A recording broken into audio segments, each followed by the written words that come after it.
a dish that my husband and I look forward to every year. I just love the flavor of basil and tomatoes together. So hopefully you have some basil maybe growing in your garden. If you don't, that's a pretty easy ingredient to pick up. You'll need some cow's milk feta cheese, not goat's milk, and some heirloom tomatoes, some capers, some fresh minced garlic, and a hot pepper. I'm using a Thai red pepper. And you'll need some cold pressed olive oil and then some high temperature cooking oil. I'm using grapeseed oil, but you can use like a safflower or canola, something like that. And of course you need pasta. I had made pasta earlier that day, so that's what I'm using. I recommend a very thin pasta.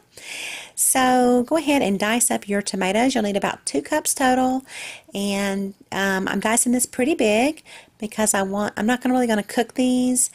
I want the texture there, and I want the flesh and the meat of the tomato, so I'm leaving the skin on also. So I'm going to go ahead and, like I said, dice these up pretty thick. I have the hot pepper. I removed the seeds from half of the pepper because I'm making this for my husband, and he does not really like a lot of heat. So I went ahead and took the seeds out. Leave the seeds in if you want a really lot of heat. I generously salted the pasta water and went ahead and put rapeseed oil in my pan along with the pepper and the garlic.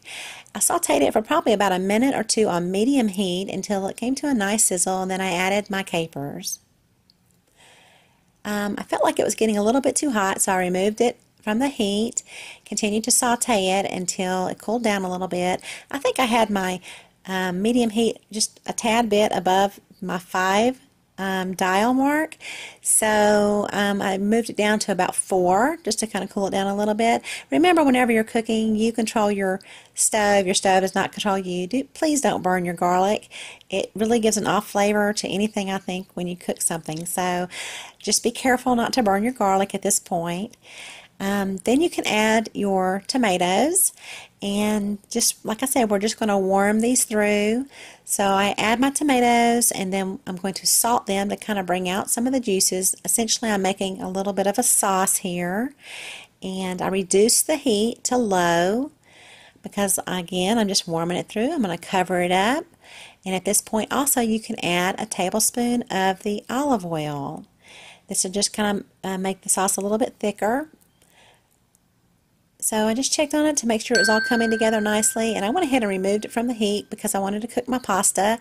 Again, I'm cooking a fresh pasta. It just takes a few minutes for that. If you're using a dry pasta, you'll need to calculate your time differently.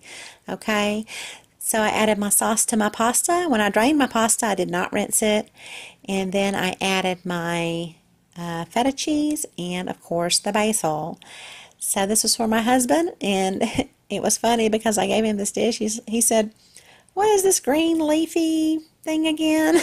So funny. We've been eating this for years, and he doesn't really know basil yet. But at any rate, I hope you can try this dish. It is wonderful, and thank you so much for watching. Have a beautiful day.